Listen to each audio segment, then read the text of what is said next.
हाँ बच्चों, नमस्ते। आइए हम अगले यूनिट पर जा रहे हैं। लिखावट का मनोविज्ञान है। हस्तलिपि क्या है? स्वच्छंद गति से आचरण करने वाली, ठीक है। फिर लिखावट सुव्यवस्थित होती है और स्थिर है, परिपक्व है, सौष्ठवपूर्ण है, उपेक्षित है। लिखावट के संबंध में ये सब हम जानते हैं। सभी लक्षणों के बारे में भी हमने देखा है, विवेचन भी कर चुके हैं। किस किस के संबंध में विवेचन मिलता है? लिखावट में प्रयोग होने वाले अनेक सक्रिय, सचेष्ट, निष्क्रिय, निश्चेष्ट लक्षणों का विवेचन हो चुका है। हम ये भी जानते हैं कि मनोविज्ञान के आधार पर लिखावट का व्यक्तित्व से सीधा संबंध है ना। और संपूर्ण व्यक्तिगत शक्तियों, प्रवृत्तियों, भावनाओं, अन्य विविध स्वाभाविक गुणों का भी लिखावट से सीधा संबंध है। लिखावट देखते हुए हमें ये प्रश्न हमारे मन में उठता है कि व्यक्ति ऐसी लिखावट लिखता है तो क्यों लिखता है? इस व्यक्ति ने इस प्रकार की लिखावट अपनाई है तो क्यों? इस मौलिकता से इसका क्या संबंध है? क्या विशेषता है इस शैली में जिसने इसके लिखने वाले को इतना आकर्षित किया है? इन प्रश्नों की तह में जाने पर हमें उस व्यक्ति के व्यक्तित्व और उसके चरित्र के अवलोकन का अवसर प्राप्त होता है। प्रत्येक लिखावट भिन्न होती है और ये व्यक्ति परिचय वास्तविक रूप में सत्य और निष्पक्ष होता है, क्योंकि इस चरित्र प्रणाली में किसी भी प्रकार की छिपावट नहीं होती। धोखा होने की भी कोई संभावना नहीं होती। कभी कभी हम देखते हैं लोग बातें बनाना जानते हैं, अपनी भावना को छिपाना भी जानते हैं, लेकिन प्राय चतुर व्यक्ति अपने विषय में जैसा व्यक्त करना चाहते हैं वैसा ही बता भी देते हैं। उनकी वास्तविकता को समझना सहज नहीं होता। उनके मन में कुछ और होता है पर वे कहते कुछ और है। प्राय ऐसे व्यक्ति मिलते रहते हैं, परंतु लिखावट में ऐसी कोई बात नहीं। लिखावट अपने वास्तविक रूप में ही प्रस्तुत होती है।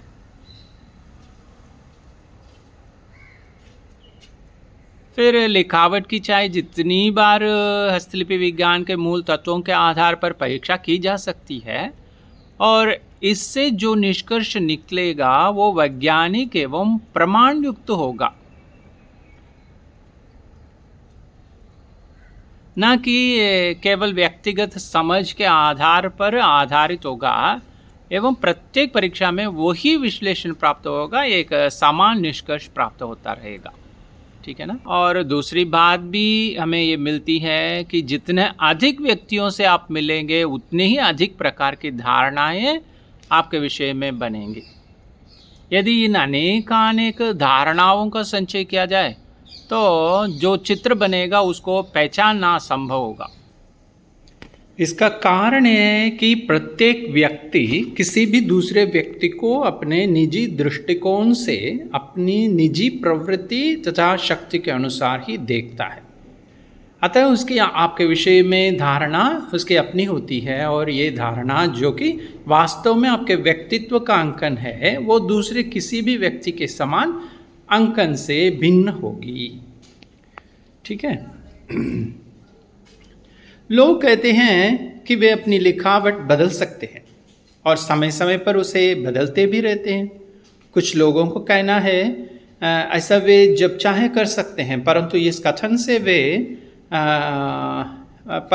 कथन से वे व्यक्ति भले ही अपने आप को समझा लें, अपने मन में संतोष कर लें, परंतु सत्य तो यह है कि ऐसा करके और कहकर वे अपने व्यक्तित्व को और अधिक प्रत्यक्ष प्रदर्शित कर देते हैं। इसका कारण है लिखावट। लिखावट लिखने वाले व्यक्ति के अंतर्मन की छाया का रूप है। ये उसकी संपूर्ण आंतरिक शक्तियों से निर्मित होती है और सामयिक चिंतन एवं भावना से प्रभावित होती रहती है। जिन व्यक्तियों की लिखावट स्वभाव से बदलती रहती है वे प्रायः अस्थिर चित्त होते हैं और निश्चयपूर्वक कहा जा सकता है कि उनमें दृढ़ संकल्प शक्ति तथा निर्णय करने की शक्ति का भाव रहता है। बच्चों की लिखावटों में ये लक्षण सहज होता है क्योंकि वे स्वभाव से ही चंचल होते हैं, परंतु वयस्क व्यक्ति की लिखावट में जैसा कि उसके व्यक्तिगत आचरण में आशा की जाती है, बच्चे से अधिक गंभीरता, स्थिरता व दृढ़ता होनी ही चाहिए। यदि ऐसा नहीं है तो कहना पड़ेगा कि उनकी बदलती हुई लिखावट के लक्षण से उनके व्यक्तित्व की अस्थिरता व्यक्त होती है। जो लोग प्रयास करके अपनी लिखावट बदलते हैं अथवा बदलते रहते हैं वे समय समय पर असत्य भाषी हो जाते हैं क्योंकि वे बहुरूपी की तरह आचरण करते हैं, कभी कुछ जो वास्तविकता है उसका उपहास करते हैं। ऐसे व्यक्ति हीन भावना के शिकार रहते हैं और अपने विविध आचरणों से अपने व्यक्तित्व की हीनताओं को प्रदर्शित करते रहते हैं। लिखावट के बदलते रहने के उदाहरण बहुधा हस्ताक्षरों की बनावट में मिलते हैं। हम जानते हैं हस्ताक्षर हम कैसे करते हैं ना। हस्ताक्षर एक स्थिर नमूने की तरह बनाया जाता है। सहज स्वभाव के लोग अपना सीधा सादा नाम स्पष्ट लिखते हैं। इससे स्पष्ट व्यक्त हो जाता है कि अमुक हस्ताक्षर किस व्यक्ति का है। उस व्यक्ति का नाम स्पष्ट भाषा में अक्षरशः पढ़ लिया जाता है। ऐसे स्पष्ट उदाहरण हमें पंडित जवाहरलाल नेहरू, सुभाष चंद्र बोस, सरदार पटेल आदि के हस्ताक्षरों में मिलते हैं, परंतु अनेक व्यक्ति अपने हस्ताक्षर ऐसी रेखाओं से बनाते हैं जिनका सुलझाना दुर्गम कार्य होता है। ये पता ही नहीं चलता कि किसने लिखा है। लिखने वाला स्वयं भी अपना उत्तरदायित्व मिटा देता है। ऐसी शंकायुक्त परिस्थिति में केवल असत्य, धोखा देने की प्रवृत्ति, बहुरूपियापन की भावना, अपने निर्धारित संकल्प से विचलित हो जाना अथवा नियमानुवर्तिता का अभाव आदिहीन धारणाओं की कल्पना हो सकती है। हस्ताक्षर बदलने की क्रिया एवं परिवर्तनशीलता से वास्तविक परिस्थिति का ज्ञान प्राप्त होता है। जो व्यक्ति सदैव एक स्थिर एवं दृढ़ प्रकार का आचरण करते हैं उनके मन की उछल पुछल व्यक्त नहीं होती। उनमें कैसे विशेष गुण एवं अवगुण छिपे हुए हैं वे पता नहीं चलते। जब कहीं कोई परिवर्तन होता है तो प्रकाश मिलता है और दिखाई पड़ता है कि मामला क्या है। अतः जो व्यक्ति अपनी परिवर्तनशीलता की शेखी बघारते हैं और इसको अपनी सामर्थ्य शक्ति बताते हैं वे अपने आप को एक साधारण व्यक्ति से अधिक व्यक्त करते हैं और ऐसे व्यक्तियों का चरित्र निर्धारण सुगमतापूर्वक किया जा सकता है। हस्तलिपि विज्ञान गुप्त भेदों के प्रत्यक्षीकरण की विधि नहीं है और ये कोई ऐसी कुंजी भी नहीं है जिस लिखने वाले व्यक्ति के अंतर्मन के सब ताले खोले जा सके और संपूर्ण अप्रत्यक्ष बातों को प्रत्यक्ष किया जा सके। हाँ, इतना अवश्य है कि लिखावट के विधिवत निरीक्षण, उसके लक्षणों के वर्गीकरण एवं मनोवैज्ञानिक विश्लेषण से व्यक्तिगत चरित्र का एक मोटा ढांचा अवश्य तैयार हो जाता है जिससे हम मनुष्य की वास्तविकता को पहचान पाते हैं। यह ऐसा साधन मिल जाता है जिससे मानवीयता के विविध उदाहरण प्रत्यक्ष होते हैं। इसके वैज्ञानिक प्रयोग किए जा सकते हैं। मनुष्य को अच्छी तरह से और निकट रूप से समझा जा सकता है जिससे उसको सामाजिक और व्यावहारिक परिस्थिति में उचित स्थान एवं महत्व दिया जा सकना संभव हो जाता है। इस अभ्यास को सुगम और क्रमबद्ध बनाने के लिए लिखावट के विविध चिन्हों का मनोवैज्ञानिक विश्लेषण भी किया गया है। हस्तलिपि विज्ञान के विशेषज्ञों ने इस विषय में अनेक प्रयोग किए हैं तथा उनको अपने अनुभवों से हित विस्तार पूर्वक लिखा है। ये सब प्रयोग यूरोपीय देशों में हुए हैं और विशेषकर रोमन लिपि पर ही हुए हैं। लेखक ने अपना प्रारंभिक ज्ञान भी इन विद्वानों के कथनानुसार ही प्राप्त किया है। तदनुसार प्राप्त तथ्य रोमन लिपि पर आधारित हैं। इन तथ्यों को उन्होंने भारतीय लिपियों पर जैसे देवनागरी लिपि, बंगला, मराठी, गुजराती में लिखी जाने वाली शैली पर भी अपनाने का प्रयास किया है। जितना इसमें प्रमाणित हो सका उतना उन्होंने प्रस्तुत करने की कोशिश की है। ये मनोवैज्ञानिक विश्लेषण हस्तलिपियों के आधारभूत तत्वों की सही पहचान एवं उनके मनोवैज्ञानिक संकेतों को यथोचित समझने में सहायक होंगे।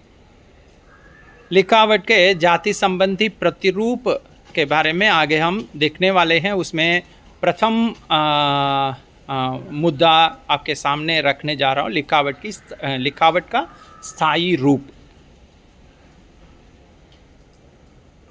लिखावट के स्थायी रूप से आशय उन लिखावटों से है जैसे कि लिखना सीखने की पुस्तिकाओं में लिखी रहती हैं। लिखने के अभ्यास काल में बालक इन पुस्तिकाओं से सीखते हैं तथा उन लिखे हुए अक्षरों तथा उनके लिखने की शैली का अनुसरण करते हैं। यह लिखावट किसी भी लिपि में भी ये लिखावट किसी भी लिपि में हो सकती है। ये आदर्श अक्षर होते हैं। जब लिखने वाला व्यक्ति अपनी स्वच्छंद लिखावट में लिखने के नियमानुसार लिखता है और सदा वैसे ही लिखता चला जाता है तो उसे हम ये समझते हैं कि यह व्यक्ति अपने आचार व्यवहार में भी क्रमबद्ध है, अपना ध्यान एकाग्र कर सकता है, नियम पालन कर सकता है, धैर्यवान है, रीति क्रम को मानता है तथा नियमानुसार चलने वाला है। अपने दैनिक आचरण में ये व्यक्ति सावधान है, उतने ही क्रियाशील हैं जितनी कि उसको नियम पालन करने की आवश्यकता है। ऐसे व्यक्ति अपने से बड़ों का आदर करते हैं, आज्ञाकारी होते हैं, परिपाटी पर चलने वाले होते हैं। इनके व्यवहार में यथेष्ट शिष्टाचार होता है तथा ये व्यवहार के प्रत्येक छोटे से छोटे आचरण पर ध्यान देते हैं। ऐसे व्यक्तियों में कल्पना, नवीनता, कलात्मकता व भावुकता आदि स्वच्छंद लक्षणों की स्वतंत्रता कम प्रदर्शित होती है। ये बहुत बड़ी कमी लग रही है। व्यक्ति है ना, अपनी वास्तविक भावनाओं को व्यक्त करना नहीं जानते। वास्तव में ऐसे लिखावटों के उदाहरण बहुत कम मिलते हैं क्योंकि इनमें व्यक्ति की भावुक मौलिकता पर अवरोध रहता है और जिन व्यक्तियों में आंतरिक जीवनी शक्ति का संचार अधिक होता है और अपने मौलिक विचार को व्यक्त करने के लिए अधीर रहते हैं, वे इतनी सावधानी तथा नियम निष्ठा का पालन नहीं कर सकते। उनकी मौलिकता यथेष्ट नियम पालन के विरुद्ध विद्रोह करती है और परस्पर आचरण व लिखावट में भी वो अपना निजी रूप प्रस्तुत कर देती है। लिखना सीखने के प्रारंभ में ये प्रयोग और अभ्यास आवश्यक है कि बालक इस तरह की लिखावट का नियमित अभ्यास अवश्य करे। इससे क्रमयुक्त विचार, नियम पालन, एकाग्रता, चंचलता पर अवरोध, स्पष्टता, शांत भाव व रचना की प्रवृत्ति आदि लक्षणों का अभ्यास हो जाता है। ये प्रारंभिक प्रशिक्षण का एक माना हुआ आधार है। दूसरी तरह की लिखावट कैसे होती है? सावधानी से बने सुंदर अक्षर। इसमें दो शब्द आवश्यक हैं, सावधानी और सुंदरता। नियम पालन इसका आधार है, परंतु इस शैली में लेखक इस परिधि से आगे बढ़ता है और सावधानी का प्रयोग करते हुए लिखावट में कलात्मक सुंदरता प्रदर्शित करने का प्रयास करता है। ऐसे व्यक्ति आशावादी होते हैं, प्रसन्नचित्त रहते हैं तथा अपने एवं अन्य व्यक्तियों के सांस्कृतिक अच्छे संस्कारों में विश्वास करते हैं। ऐसे व्यक्तियों में आत्मविश्वास, स्वावलंबन एवं आत्मनिर्णय की पर्याप्त क्षमता होती है। तीसरा प्रकार है सुशोभित लिखावटें। कुछ लिखावटें ऐसी भी देखने में आती हैं जिन्हें देखते ही स्पष्ट हो जाता है कि लिखने वाला व्यक्ति अपनी अतिरिक्त स्फूर्ति से अपनी लिखावट को सजाने का प्रयास कर रहा है। इसमें लिखने वाले का ध्यान शोभा की ओर अधिक होता है, वास्तविक अक्षरों की ओर कम। इस शोभा के लिखने वाला व्यक्ति अक्षरों के प्रारंभ एवं आदि में अनेक रेखाएं इस प्रकार से बनाता है जिससे लिखावट अधिकाधिक प्रभावशाली और आकर्षक दिखाई दे। ये आकर्षक चिन्ह और रेखाएं अनेक प्रकार की हो सकती हैं। उदाहरण के लिए कह सकते हैं कि जैसे कोई लेखक विसर्ग के स्थान पर छोटे से गोले अथवा शून्य के चिन्ह बना दे इत्यादि। इस शोभा का वर्णन कठिन है, यह केवल देखा ही जा सकता है क्योंकि जितने लिखने वाले लिखेंगे उतने ही भिन्न प्रकार की लिखावट लिखेंगे। इतना कहना पर्याप्त है कि ऐसा व्यक्ति अपने सहज आवश्यक व्यवहार से आगे वो बोलने व करने में अपने विचारों पर अधिक जोर देगा। सुनेगा कम, कहेगा अधिक।